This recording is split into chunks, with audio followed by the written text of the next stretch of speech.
Good morning dear students. आज हम और कुछ नए फार्मूलेज देखते हैं। आज हम देखते हैं search, replace, substitute, character, code और रिप्लेस। आज इतने फार्मूले पर हम थोड़ा सा काम करते हैं, कैसे काम किया जाता है, फाइंड और सर्च में क्या डिफरेंस होता है, वो सारी चीज़ें हम देखते हैं। कल आपको याद होगा, कल हमने एक फार्मूला यूज़ किए थे।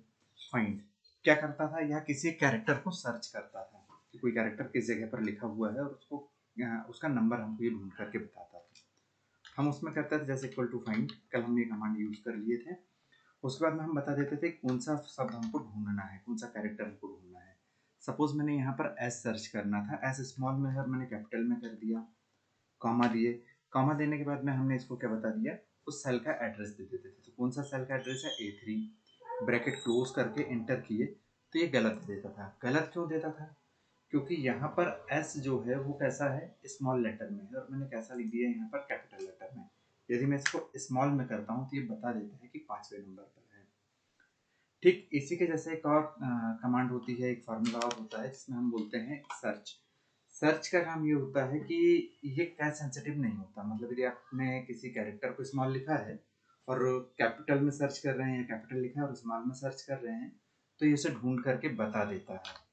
फार्मूला लिखने के पहले वही हम हमेशा जैसा इक्वल टू लगाएंगे एंड देन सर्च, SEARCH, ये नीचे आ जाएगा, ब्रैकेट स्टार्ट करेंगे। अब ये बोलता है फाइंड टेक्स्ट। अब फाइंड टेक्स्ट मतलब ये नीचे लिखा हुआ है फाइंड टेक्स्ट। फाइंड टेक्स्ट का मतलब होता है कि आप किस टेक्स्ट को सर्च करना चाहते हो। और टेक्स्ट के विषय में आपको पता है कि हम इसे कोट्स में लिखते हैं हमेशा, तो मैंने यहाँ पर कोट्स लगाया। अब मैं यहाँ पर फिर से इसी को लेता हूँ और कैपिटल एस ले लेता हूँ। देखिए यहाँ पर स्मॉल एस है, अब हमने यहाँ कैपिटल एस ले लिया। कोट्स क्लोज करेंगे। उसके बाद हम यहाँ पर देखते हैं, ये देखिए यहाँ पर कॉमा लगा हुआ है तो हम कॉमा लगा देंगे। विद इन टेक्स्ट, अब मतलब कौन सा वाला टेक्स्ट, तो हमने ये बता दिया A3। क्लोज किया, इंटर कर दिया, तब भी इसने यहाँ 5 दिखा दिया। तो यहाँ पर क्या हो रहा था, जब हमने यहाँ कैपिटल एस लिखा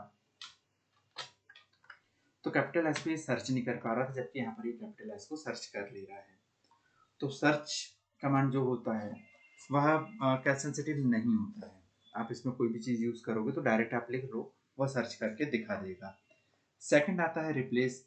रिप्लेस का मतलब होता है कि आप यदि इस पूरे नाम में किसी वर्ड को चेंज करना चाहते हो, equal to REPLACE, replace, bracket start करेंगे। ब्रैकेट स्टार्ट करेंगे तो ये बोलता है ओल्ड टेक्स्ट, मतलब इस ओल्ड टेक्स्ट में आप किसको बदलना चाहते हो।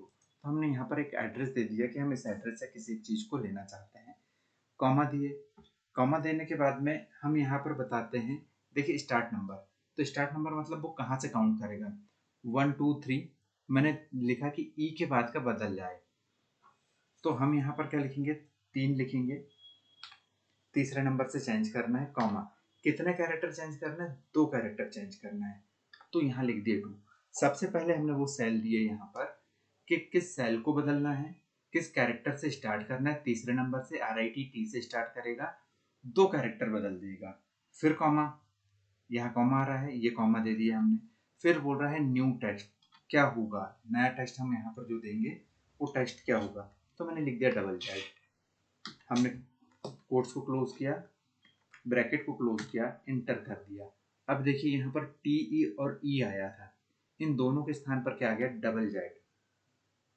कमांड में जब हम यहाँ पर इस कमांड को यूज करेंगे,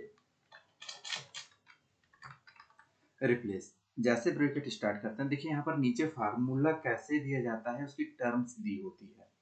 पहले लिखा है ओल्ड टेक्स्ट, मतलब आप किसको बदलोगे, मैंने ये ले लिया, ठीक है। उसके बाद कॉमा लगा है यहाँ पर, आप ध्यान से देखेंगे तो यहाँ कॉमा दिखेगा, ये कॉमा लगा दिए। स्टार्ट नंबर 4th नंबर से चेंज करेगा, तो 4th नंबर क्या है, देखिए KUMU, यू से ये बदलना स्टार्ट कर देगा।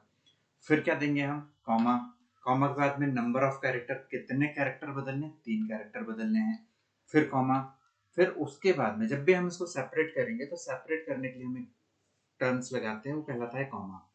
फिर न्यू टेक्स्ट। न्यू टेक्स्ट में फिर चूंकि हम टेक्स्ट में कन्वर्ट कर रहे हैं ना, तो टेक्स्ट के लिए हम इन्वर्टेड कामा देते हैं और इन्वर्टेड कामा में हमें जो भी लिखना हो वो हम यहाँ पर लिख देते हैं। मैंने ये 3 लिख दिया, कोट्स क्लोज किया, उसके बाद ब्रैकेट क्लोज किया और इंटर कर दिया। तो एम के बाद में ये देखिए 3 कैरेक्टर बदल गए, 1 2 3 आ गया, और वो कैरेक्टर बदल गए मतलब वो आगे नहीं खिसके, उनकी जगह एक नया कैरेक्टर आ गया। अगला ऑप्शन आता है रिप्लेस। यहाँ पर हम सॉरी अगला आता है सब्स्टिट्यूट। सब्स्टिट्यूट का मतलब होता है किसी एक वर्ड की जगह पर दूसरे वर्ड को यूज करना। कैसे यूज करेंगे इस फार्मूले को?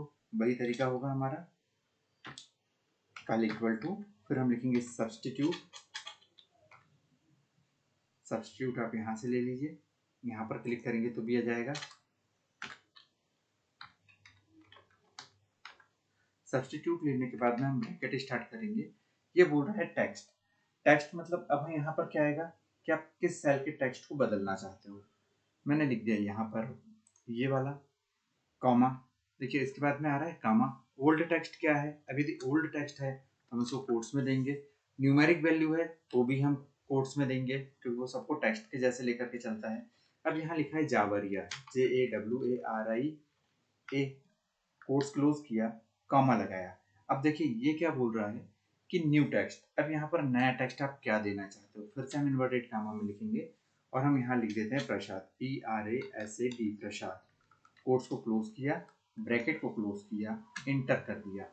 रितेश कुमार, यहाँ पर देखिए आ गया प्रसाद। पहले क्या था जावरिया, अब आ गया प्रसाद। तो ऐसे भी कुछ चीज़ों को आप बदल सकते हैं। उसके बाद में अगला फार्मूला हमारे पास है character, CHAR, character. Character generally क्या होता है, हम जो अल्फ़ाबेट लिखते हैं उसका एस्काई कोड होता है कुछ ना कुछ, तो उस एस्काई कोड को ये अल्फ़ाबेट में कन्वर्ट करता है। आपको पता होगा एस्काई कोड नॉर्मली उस समय पर यूज़ किया जाता है जब हम ये मशीनी लैंग्वेज होती है, तो उसे एस्काई कोड कहते हैं। इस पर किसी दिन अलग से वीडियो बना देंगे तो वो आपको समझ में आ जाएगा एस्काई कोड कैसे काम करता है। हमने यहाँ पर लगाया इक्वल टू CHAR, कैरेक्टर। किसका कैरेक्टर देखना चाहते हो आप? 65 का। हमने 65 लगाया, ब्रैकेट क्लोज किया, एंटर कर दिया, तो 65 कैपिटल ए का हो गया। सपोज मैं किसी और चीज का देखना चाहता हूँ, फिर equal to character, bracket start किया। अब यहाँ पर ये बोल रहा है नंबर, कोई भी नंबर दबा दो। अब 65 में यदि कैपिटल ए है तो 66 में कैपिटल बी आएगा, तो ये इसका एस्काई कोड हो गया। या आपके पास कोई यहाँ पर कोई वैल्यू है, सपोज 45 है और मुझे अब इसका निकालना है, तो हम इसको ऐसा भी यूज कर सकते हैं, equal to character, bracket open किया, इस सेल का एड्रेस दे दिया, क्लोज किया और इंटर कर दिया, तो इसका आ रहा है डैश। अब यदि मान लीजिए मैं यहाँ पर कोई भी वर्ड लिखूंगा तो ये उसका मीन दे देगा कि क्या होगा। 56 में देखिए 8 आ गया, यदि 50 लिखूंगा तो क्या जाएगा, 2 आ जाएगा। तो ऐसे आप हम यहाँ से कोड निकाल सकते हैं किसी भी चीज का। ये तो हुआ कि हमने कैरेक्टर से कोड निकाला। अब यदि कोड से कैरेक्टर निकालना है तब क्या करेंगे? तो यदि कोड से हमें कैरेक्टर निकालना है तो हम यहाँ पर लिखेंगे equal to code, bracket start करेंगे। ब्रैकेट स्टार्ट करने के बाद अब हम अल्फाबेट देना है हमें, तो हम किस में देंगे? इन्वर्टेड कामा में। मैंने आर लिखा, स्मॉल आर लिखा, इंटर किया, तो इसका 114 आ गया। सपोज मैं यहाँ पर देता हूँ कोड, ब्रैकेट स्टार्ट किया, इन्वर्टेड कामा में कैपिटल आर लिख दिए, तो कैपिटल आर का कोड देखिए क्या है, 82।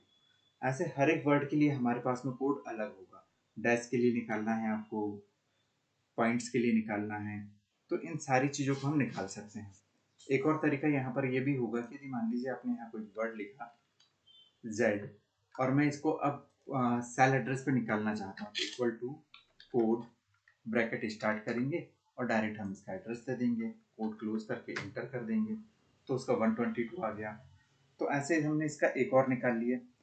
इसके बाद आता है रिप्लेस या रिपीट। किसी वर्ड को रिपीट करना हो आपको, आप किसी वर्ड को बार बार चाहते हो, तो उसको कैसे प्रेस कर सकते हैं हम? तो हम यहाँ पर लिखते हैं इक्वल टू, जैसे मेरे पास यहाँ एक नाम है, सपोज मैंने लिखा अजय, और मुझे यहाँ पर इस सेल में अजय 3 बार चाहिए। मुझे अजय यहाँ पर 3 बार प्रिंट करना है या 5 बार प्रिंट करना है, तो उसे कैसे कर सकते हैं? Equal to repeat, REPT, repeat, bracket start करेंगे, ये बोलता है टेक्स्ट, तो टेक्स्ट में हमने ये एड्रेस दे दिया, कॉमा, कितनी बार प्रिंट करना है? मुझे 5 बार प्रिंट करना है, ब्रैकेट क्लोज करके इंटर कर देंगे, तो देखिए अजय अजय अजय आ गया। या सपोज मैंने यहाँ एक स्पेस दे दिया, अब देखिए इन सभी में एक एक स्पेस आ गया, तो इसको हम ऐसा आगे बढ़ा सकते हैं।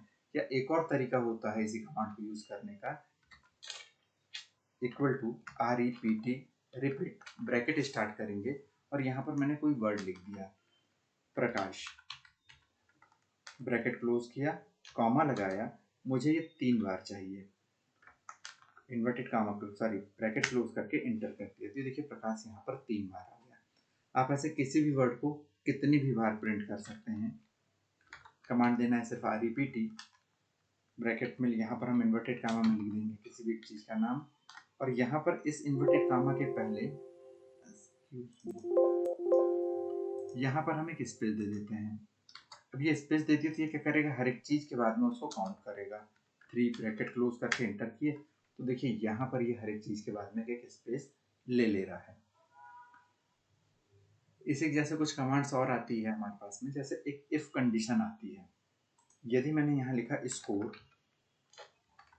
और स्कोर में मैंने यहाँ लिख दिया 50। अब 50 यदि मुझे ऐसा लगता है कि नहीं 50 जो स्कोर है किसी को बहुत पुअर है, उसको गुड आने के लिए 50 के ऊपर चाहिए, तो हम यहाँ पर लिखते हैं इक्वल टू इफ। सबसे पहले हम कमांड लिखेंगे, कमांड लिखने के बाद में हमने ब्रैकेट दिया, ब्रैकेट देने के बाद में हम लॉजिकल टेस्ट देते हैं। लॉजिकल टेस्ट का मतलब ये होता है कि वो किस जगह पर अप्लाई करना चाहते हो। हमने यहाँ पर क्लिक किया, कॉमा, यदि ये कंडीशन सही है, सॉरी इसके साथ हम लिख देंगे लेस देन, कि कितने से कम होना चाहिए, 50 से कम होना चाहिए। अब थोड़ा सा यहाँ समझने वाला विषय है, 50 से कम होना चाहिए और 50 क्या 50 से कम है, नहीं, वो इक्विवेलेंट है, मतलब ये फार्मूला काम नहीं करेगा अभी हमारा, है ना। तो हम यहाँ देते हैं कि यदि 50 से कम होगा तो क्या प्रिंट करेगा, 50 से कम होगा तो प्रिंट करेगा पुअर। पहला जो पहले कोर्स में हमने वर्ड लिखा है वह ट्रू कंडीशन के लिए है, और सेकंड कंडीशन किसके लिए है, जब ये कंडीशन फेल हो जाए, मतलब यदि 50 या उससे बड़ा हो जाए तो यहाँ पर क्या आना चाहिए, यहाँ पर गुड आ जाए, ब्रैकेट क्लोज करके एंटर कर दीजिए। अब देखिए यहाँ पर गुड आ रहा है, यदि मैंने यहाँ पर 45 ले लिया पुअर आएगा, 49.9 ले लिया तो भी पुअर आएगा, लेकिन 50, 51 कुछ भी ले लिए तो गुड आएगा।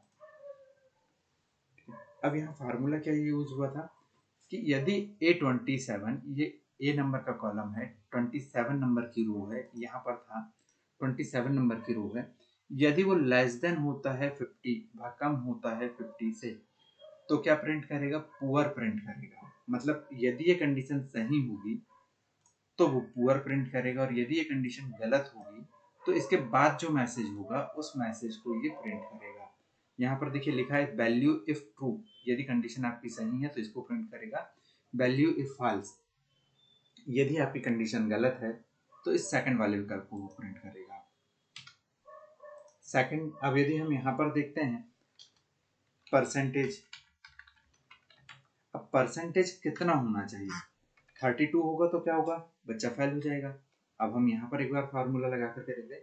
अभी हमने सिंगल इफ लगाए थे, अब हम मल्टीपल इफ लगाते हैं, एक एक के बाद दो, तो हम ऐसा मल्टीपल इफ लगाते हैं। इक्वल टू इफ, हमने पहले कंडीशन लगा दिए, कंडीशन लगाने के बाद क्या करेंगे, ब्रैकेट स्टार्ट करेंगे, इसके सेल का क्या नंबर है, E29, सॉरी E28, यदि E28 is less than 33, comma, तो क्या फेल, क्या प्रिंट करेगा, ये फेल, FAIL फेल। फिर इसके बाद में हम यहाँ पर अभी इसको इतने में क्लोज करते हैं, सेकेंड, कॉमा, फिर इसके बाद में सेकंड आएगा पास। आज इतनी प्रैक्टिस करनी है आपने, कल हम इसके बाद मल्टीपल इफ को मैं कल कंटिन्यू करेंगे कि मल्टीपल इफ कैसे लगाते हैं, क्योंकि वो थोड़ा सा बड़ा है, और एक बार यदि आप इसकी प्रैक्टिस कर लेंगे तो हम आगे देख लेंगे कि उसकी प्रैक्टिस और कितने तरीके से की जा सकती है। साथ ही कल से हम स्टार्ट करेंगे CPCT में कुछ जो मैथमेटिक्स वगैरह ऑप्शंस आते हैं, तो मैथ्स कैसे यूज़ करेंगे या रीजनिंग को कैसे सॉल्व करेंगे, तो कल से हम उसमें भी थोड़ा सा समय देंगे ताकि दोनों चीज़ें हमारे साथ में चलती रहें। Thank you.